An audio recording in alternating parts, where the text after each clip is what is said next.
آپ lockdown lockdown lockdown کہہ رہے ہیں, یہی نہیں پتا کہ بیچارے غریب بستیوں میں لوگ رہتے کیسے, کیونکہ آپ کو پتہ ہی نہیں ہے. لیڈرشپ ایک سٹرگل کا نام ہے, ایک سٹرگل لیڈر کو بناتا ہے.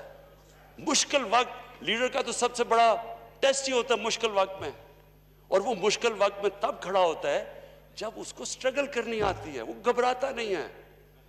تو یہ جو ہمارا ملک جدھر آج کھڑا ہے, اسپیکر صاحب, یہ میں آج آپ سب کے سامنے کہوں کہ پھر سے میں ریپیٹ کرتا ہوں, کئی طرح یہ ہماری تاریخ کا سب سے مشکل وقت ہے, اور کئی طرح انشاءاللہ یہ اگر ہم یہ جو ریفارمز میں نے آپ کو کہہ دیں, جو ہمارا پورا پروگرام بن گیا ہے کنسٹرکشن انڈسٹری کے اوپر, میں خود سارا میں پورا میرے آفس سے ساری کنسٹرکشن انڈسٹری کو ہم اس لیے چلا رہے ہیں, جو میں خود مانیٹر کر رہا ہوں, کہ اسی سے ہمارے لوگوں کو نوکریاں ملیں گی. جب تک ہمارا ایک ینگ پاپولیشن ہے ان کو ہم نے نوکریاں دینی ہے, وہ کنسٹرکشن سے ملے گی, ایگریکلچر کو پوری ہم مدد کر رہے ہیں, اور پھر تیسری انڈسٹری, کہ انڈسٹری اور خاص طور پہ اسمال اور میڈیم, ان کی پوری کوشش کریں گے ان کو چلانے کے لیے. لیکن یہ ہمیں سمجھ آنا چاہیے کہ یہ جو اللہ نے ہمیں ملک دیا ہے, جو اللہ نے تحفہ دیا پاکستان کا, یہ تحفہ ہے. میں جتنا یہ 22 مہینے میں دیکھا ہے, اللہ نے اتنی نعمتیں ہمیں بخشی ہیں. ہماری کوتاہی ہے کہ ہم نے جو اللہ کی نعمتوں کی قدر نہیں کی. جو چیز آپ جگہ اٹھائیں آپ دیکھیں کہ پاکستان کو اللہ نے وہ بخشی ہوئی. میں نے ساری دنیا دیکھی ہے, سوئٹزرلینڈ چلے جائیں, کہتے جی نیوزی لینڈ $50,000, سنگاپور چلے جائیں, کیسے وہ کوئی ملک مقابلہ کر سکتا ہے اس ملک کا جس کو اللہ نے کیا کیا, آپ نام لے, اور اللہ نے پاکستان کو دیا ہوا ہے. اور سب سے بڑا جو ہمارا اسٹریٹجک لوکیشن اب ہے, ہمارا جو لوکیشن ہے, اور پھر چائنا کے ساتھ جو ہمارے تعلقات ہیں, میں آج آپ سب کے سامنے کہہ رہا ہوں کہ جو ہمارا اس وقت اسٹریٹجک ریلیشن چائنا کے ساتھ ہے, یہ انشاءاللہ ہم نے اپنی یہ ریفارمز کر دیں, اپنا ہاؤس ان آرڈر کر دیا, انشاءاللہ یہ وہ ملک بنے گا. میں آج پیشن گوئی آپ کے کر رہا ہوں, یہ مشکل وقت ہے, اس سے نکل کے یہ وہ ملک بنے گا, یہ پھر مثال بن جائے گا ساری ڈیولپنگ ورلڈ کے لیے, جو 1960s میں ہم ایک وقت پہ مثال بنے ہوئے تھے.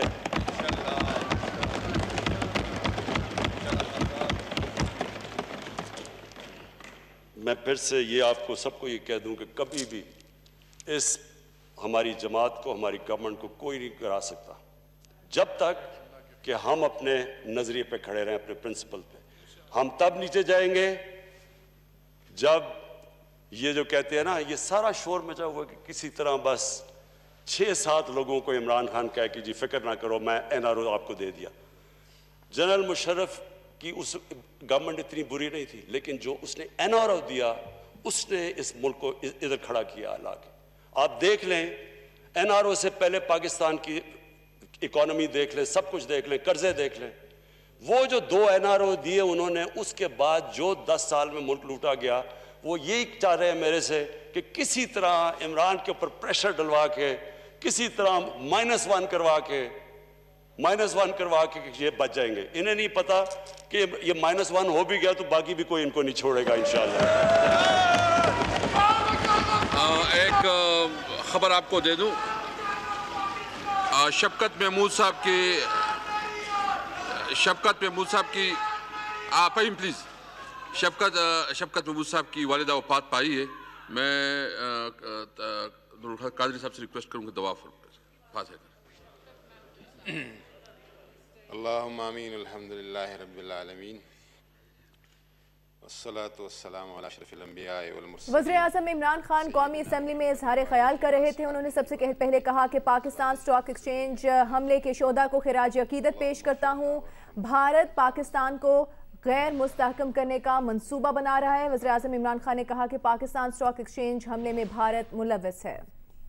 اس وقت قومی اسمبلی میں شفقت محمود کی والدہ کے ایصال ثواب کے لیے دعا کرائی جا رہی ہے.